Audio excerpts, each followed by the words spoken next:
नमस्कार। आज हम डीएलएड सेकंड सेमेस्टर के विद्यार्थियों के लिए चर्चा करने जा रहे हैं। विषय है वर्तमान भारतीय समाज एवं प्रारंभिक शिक्षा। वर्तमान भारतीय समाज एवं प्रारंभिक शिक्षा के अंतर्गत इसके पहले और बहुत सारे वीडियो दिए जा चुके हैं।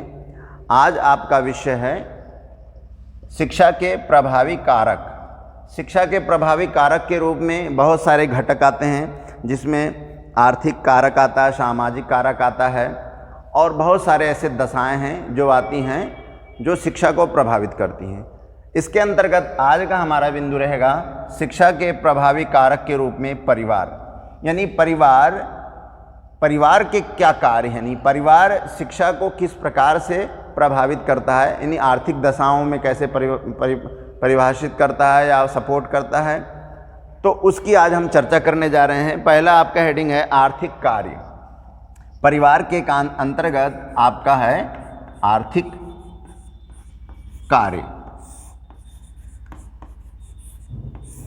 हर माता पिता, हर अभिभावक अपने बच्चों को अच्छी शिक्षा देना चाहता है, तो अर्थतंत्र के रूप में बहुत मजबूत होने की आवश्यकता होती है, क्योंकि शिक्षा के क्षेत्र में या शिक्षा जगत में अर्थ की मजबूती, अर्थ की जो स्वतंत्रता होती है, शिक्षा की गुणवत्ता को बहुत ही अधिक प्रभावित करती है। यदि अच्छे स्कूल में बच्चा पढ़ाई लिखाई करता है तो उसकी गुणवत्ता अच्छी बनती है। यदि विद्यालय की साज सज्जा या विद्यालय की व्यवस्था कमज़ोर है, उसमें कम फीस लग रहा है, तो वो संसाधन भी उपलब्ध नहीं हो पाते हैं, जिसके कारण उसकी शिक्षा भी प्रभावित होती है। तो आर्थिक कार्य का संबंध किससे है? मात्र शिक्षा से नहीं है, इसके अलावा अन्य गतिविधियों में संबंध रखता है। जैसे माता पिता का अर्थतंत्र कितना मजबूत है, उसके आधार पर बच्चों की अपनी मानसिकता का विकास होता है, उसके हिसाब से वह सोचते हैं। तो अर्थतंत्र ही विभिन्न बातों की उपलब्धता, यानी पठन पाठन की व्यवस्था कैसी हो, बच्चा पॉलिटेक्निक करे, आईटीआई करे या सामान्य BA, BSc, BTech, BSc, BCom आदि करे, तो यह निर्धारित माता पिता का अर्थतंत्र ही करता है, जिसको हम आर्थिक यानी प्रभावित कारक के रूप में परिवार का जो अर्थतंत्र होता है वो विद्यार्थी को प्रभावित करता है। दूसरा है सामाजिक कार्य। सामाजिक कार्य के अंतर्गत क्या आता है? सामाजिक कार्य विभिन्न बातें जुड़ी होती हैं। सामाजिक कार्य में बच्चा किस प्रकार से समाज में योगदान करता है, माता पिता का रोल, उस बच्चे को समाज में लेके जाते हैं कि नहीं, समाज में लोगों का सम्मान करना, समाज में बहुत सारे ऐसे कार्य होते हैं, सामूहिक योगदान होता है, साफ सफाई का कार्यक्रम होता है, ग्राम सभा में बहुत सारे ऐसे कार्य होते हैं, समाज में कार्य होते हैं। तो समाज के विभिन्न कार्यों में बच्चों का क्या रोल है, यह शिक्षा पर प्रभावित होता है। यानी शिक्षा, यदि माता पिता अच्छी शिक्षा दिए हैं तो समाज के कार्यों में बढ़ चढ़ के हिस्सा लेता है। यदि शिक्षा अच्छी नहीं है तो वो समाज के कार्यों में कोई भी इंटरेस्ट नहीं रखता, कोई भी उसमें रुचि नहीं लेता है। तो शिक्षा के आधार पर सामाजिक कार्य में वह योगदान, क्योंकि वो जानता ही नहीं है कि सामाजिक उत्तरदायित्व होते क्या हैं, मानव के, नागरिक के कर्तव्य क्या हैं, तो इसलिए सामाजिक कार्य में वे सभी कार्य संबंधित होते हैं। सामाजिक गुण के अंतर्गत प्रथम कार्य है कि कैसे पाठशाला में, कैसे विद्यालयों में माता पिता एडमिशन कराएं, कैसे विद्यालयों में पठन पाठन हो, ऐसे विद्यालयों में वह अध्ययन करे जिसमें उसमें सामाजिकता के गुणों का विकास हो, नैतिक मूल्यों की विकास हो। इसलिए सामाजिक गुणों को विकसित करने के लिए अच्छे परिवार, यानी परिवार का रोल जो है वो बहुत ही महत्वपूर्ण होता है। अब आता है आपका धार्मिक कार्य। जिस प्रकार से आर्थिक व्यवस्था बहुत आवश्यक है, सामाजिक व्यवस्था आवश्यक है, सामाजिक कार्यों का योगदान है, उसी प्रकार धार्मिक कार्यों का योगदान है, क्योंकि हर संस्कृति का आधार धर्म होता है। संस्कृति में मूल्यों को विकसित करना बहुत आवश्यक होता है। तो मूल्यों को विकसित करने के लिए सभी समाज में, हर वर्ग में अपना अपना धर्म होता है, अपनी अपनी एक परंपराएं होती हैं। तो यदि अच्छी शिक्षा व्यवस्था दी गई है तो वे अपने धार्मिक मूल्यों को अच्छा विकसित कर पाते हैं, जिसमें समर्पण का भाव होता है, सहानुभूति होता है, त्याग होता है। इसके अंतर्गत बहुत सारी चीज़ें हैं। समर्पण, त्याग, ये जो भावनाएं होती हैं ये कहाँ से आएंगी? समर्पण, त्याग, मूल्य जिसमें हम मानवता के गुण विकसित होते हैं, ये सभी जो गुणधर्म होते हैं वो धार्मिक कार्यों में ही आते हैं, क्योंकि धार्मिक जो कार्य होते हैं वो एक दूसरे में जोड़ने का कार्य करता है। इसके बाद आपका आता है सांस्कृतिक कार्य। सांस्कृतिक कार्य क्या है?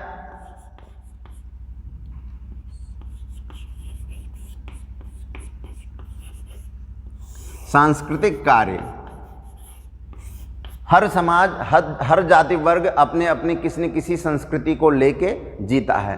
तो सांस्कृतिक उत्थान करना हर एक माता पिता का, हर एक समाज का दायित्व होता है। तो यदि शिक्षा अच्छी है, परिवार के द्वारा शिक्षा अच्छी दी गई है, तो वो सांस्कृतिक उत्थान के लिए बढ़ चढ़ के हिस्सा लेगा, जिसके अंतर्गत बहुत सारी चीज़ें आते हैं। हर समाज का अपना खान पान होता है, व्यवहार होता है। जैसे खान पान, व्यवहार, खान पान व्यवहार जो होता है वो सब अलग अलग संस्कृति की होती है। जैसे उदाहरण के रूप में हम कह सकते हैं, पहाड़ में रहने वाले बहुत सारे ऐसे जो लोग होते हैं, उनका जो रहन सहन होता है, जो शिक्षा व्यवस्था होता है, वो पहाड़ के आधार पर होता है, नहीं संसाधन विहीन होता है, एक प्रकार से हम मान लें। वर्तमान समय में अनेक सुदूर क्षेत्रों में भी बहुत सारे विद्यालय खुल गए हैं, बहुत सारी व्यवस्थाएं भी होती हैं, हो रही हैं और भविष्य में भी होंगी। लेकिन उनके रहन सहन, उनके पठन पाठन का जो शैली है, वो जो तरीका है, या विद्यालय खुलने और बंद करने का जो शेड्यूल है, जो नियम दिनचर्या है, वो बहुत अंतर होता है। अब तराई क्षेत्रों में देखेंगे या ऐसे मैदानी भागों में उनका अलग दिनचर्या होता है। तो सांस्कृतिक उत्थान के लिए बहुत सारे विद्यालयों में भी कार्य आयोजन किए जाते हैं, बहुत सारे ऐसे कार्यक्रम आयोजन किए जाते हैं, जैसे 15 अगस्त, 26 जनवरी, ये जो राष्ट्र हित में कार्य होते हैं, ये तो सभी को करना है। इसके अलावा राज्य में अलग अलग बहुत सारे सामूहिक कार्य होते हैं, समारोह होते हैं। तो उन समारोहों की अपनी एक मान्यता होती है। यदि विद्यार्थी शिक्षित है तो उन समारोहों के मूल्यों को समझेगा, अन्यथा इसका कोई महत्व नहीं रह जाएगा। इसके बाद हम आते हैं व्यक्तित्व का विकास। कोई बात नहीं। व्यक्तित्व के विकास के अंतर्गत क्या आता है?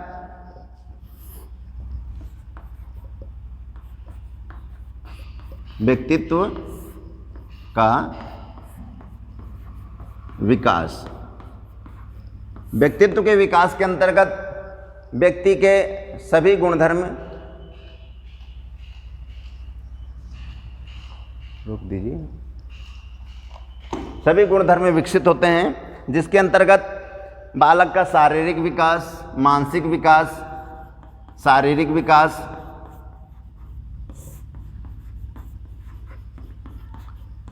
विकास, मानसिक विकास,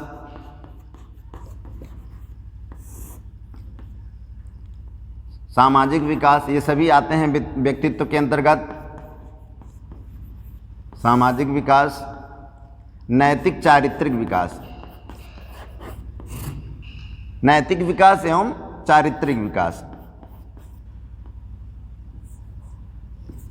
नैतिक विकास, चारित्रिक विकास, ये सभी व्यक्तित्व के विकास के अंतर्गत है। जब बालक अच्छी शिक्षा प्राप्त करेगा तो वो अपने शरीर पर ध्यान देगा।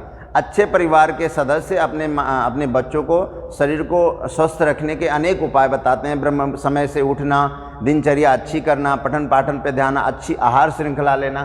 तो शारीरिक विकास के लिए एक शिक्षित परिवार ध्यान देता है। मानसिक विकास के लिए अनेक योगाभ्यास करना, अन्य बहुत सारे कार्य जुड़े रहते हैं। सामाजिक व्यक्तित्व के विकास के अंतर्गत सामाजिक सरोकार होता है, सामाजिक एक दूसरे से जुड़ना, एक दूसरे में सहयोग करना, इन सभी बहुत सारी ऐसे बातें शामिल होती हैं। नैतिक विकास के अंतर्गत व्यक्ति का व्यवहार आता है, बहुत सारे स्वभाव आते हैं, किस तरह व्यवहार करना चाहिए, कैसे बात करना चाहिए। तो ये सभी आपके व्यक्तित्व के विकास के अंतर्गत आते हैं, यह भी कहीं न कहीं प्रभावित करता है। अब आप आता है मनोरंजन संबंधी विकास। मनोरंजन,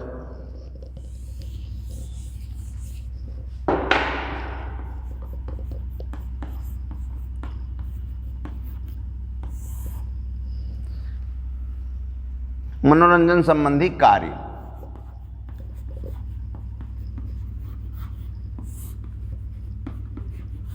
ध्यान दें, परिवार का मात्र ये कार्य नहीं है कि बालक में इन समस्त गुणों को विकसित। तो मनोरंजन संबंधी कार्य की हम चर्चा कर रहे थे। मनोरंजन संबंधी कार्य के अंतर्गत विभिन्न बातें शामिल होती हैं कि जैसे विद्यार्थी में शिक्षा के साथ साथ सहायक बहुत सारे ऐसे सांस्कृतिक कार्यक्रम विद्यालय में आयोजन किए जाते हैं, तो ये सभी आपके व्यक्तित्व के विकास के अंतर्गत आता है। व्यक्तित्व में एक बालक का अंतर्मुखी होना, बहिर्मुखी होना, वाचाल होना, किस तरह से बहुत सारे कार्यक्रमों में अपना सहयोग करना, योगदान में एक दूसरे का सहयोग करना, इन सभी बातों का अपना एक रोल होता है। तो मनोरंजन संबंधी यदि माता पिता की भूमिका घर परिवार से है, वो प्रसन्नचित्त रहते हैं परिवार के लोग, तो विद्यार्थी भी उस जीवन को समझ पाते हैं, बालक भी समझ पाते हैं। अब हम आते हैं नागरिकता संबंधी कार्य। इसके बाद आपका आता है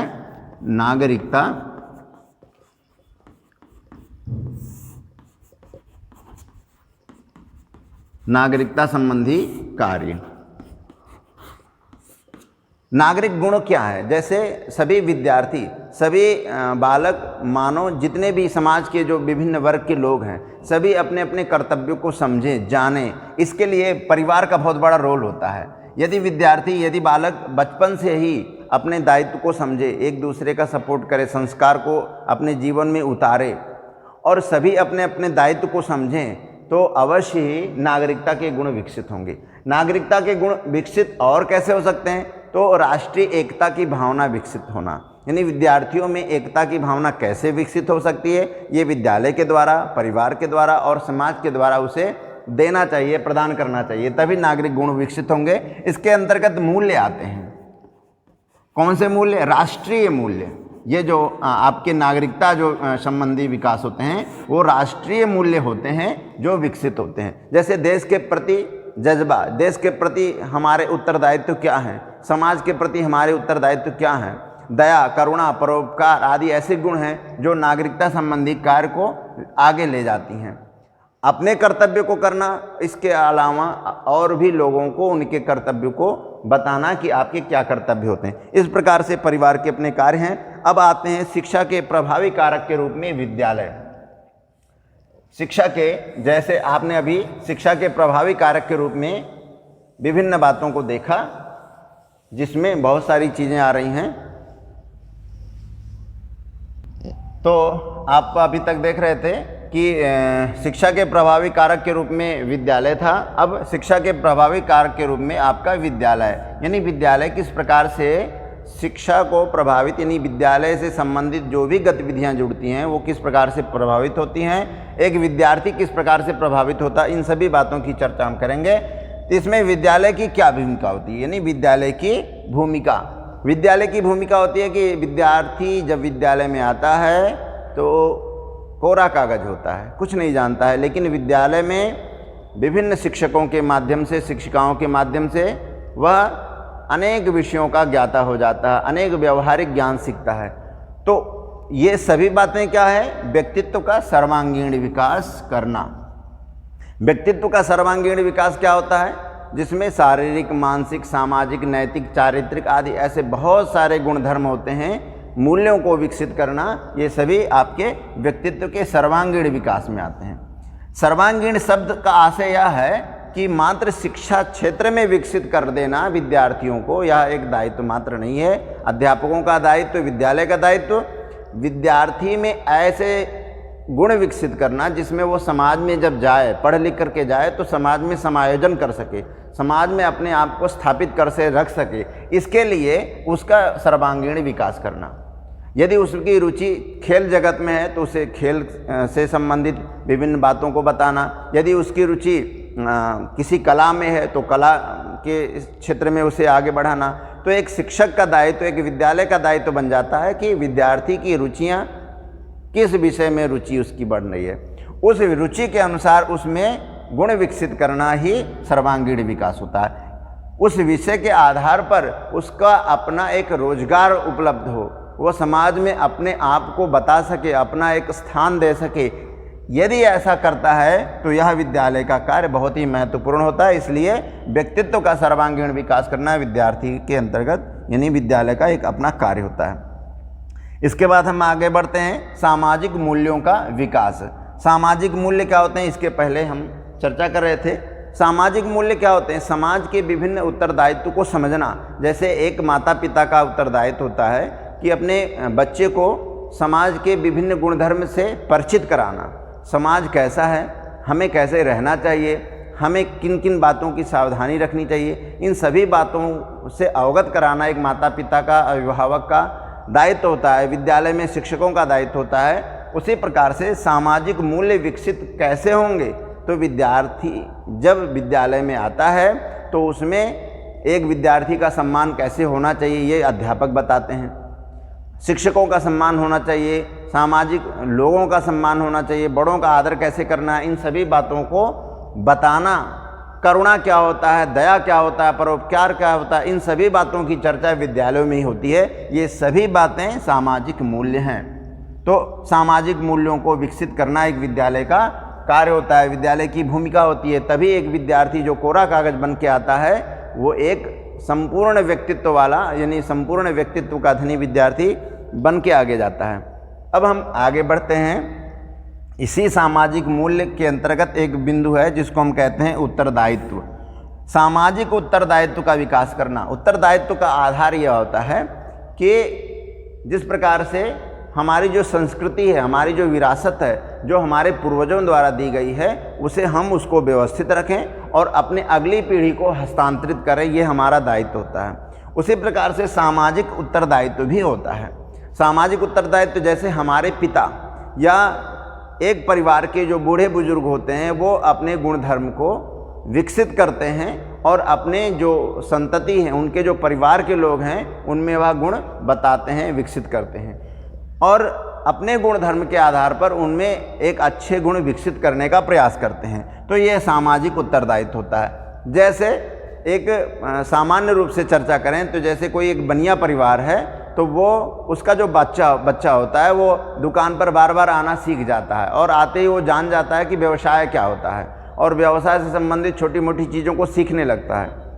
और जब पूछा जाता है कि भाई बच्चे को आप क्यों लाते हैं, तो वो सामान्य रूप से बताते हैं कि भविष्य में इसे उत्तरदायित्व का पालन करना है, यानी उसे इन चीज़ों को जानना चाहिए, इसलिए भी उसे आना पड़ता है। तो एक सामान्य उदाहरण है। उसी प्रकार से समाज में बहुत सारे ऐसे उदाहरण होते हैं। मेडिकल क्षेत्र में भी होता है कि उनके पिता डॉक्टर हैं तो बच्चे अक्सर डॉक्टर से संबंधित बहुत सारी चीज़ों को सीख जाते हैं। तो सामाजिक उत्तरदायित्व का पालन करना। इसके बाद आपका आता है नैतिक शिक्षा एवं आध्यात्मिक विकास। नैतिक प्रशिक्षण तथा आध्यात्मिकता। नैतिक प्रशिक्षण आध्यात्मिकता क्या है? नैतिक, इसके पहले चर्चा हुई कि नीति संबंधी कार्य। बहुत सारे ऐसे नैतिक कार्य होते हैं, ऐसे दायित्व होते हैं जो समाज के द्वारा यानी विद्यालय के द्वारा सिखाया जाता है। जैसे गुड मॉर्निंग बोलना। सामान्य रूप से हम परिवार में देखते हैं कि बच्चे घर में आते ही गुड मॉर्निंग, आफ्टरनून, इवनिंग आदि सीख जाते हैं। ठीक है। चरण स्पर्श करना, समायोजन का कार्य करना, व्यावसायिक प्रशिक्षण। विद्यालय में समाज में समायोजन करने की क्षमता विकसित करने के लिए अनेक कार्य किए जाते हैं, अनेक व्यवस्था बनाए जाते हैं। शिक्षा की गुणवत्ता प्रभावित ना हो इसके लिए कार्य किए जाते हैं। तो इस प्रकार से आपका विद्यालय यानी शिक्षा के प्रभावी कार्य के रूप में विद्यालय का क्या योगदान होता है, इस वीडियो हमने देखा। अगली वीडियो में हम फिर मिलते हैं। विद्यालय को प्रभावित करने के साथ साथ प्रभावी कारक के रूप में जनसंचार के कौन कौन से कारण होते हैं, राज्य क्या होते हैं। तब तक के लिए धन्यवाद।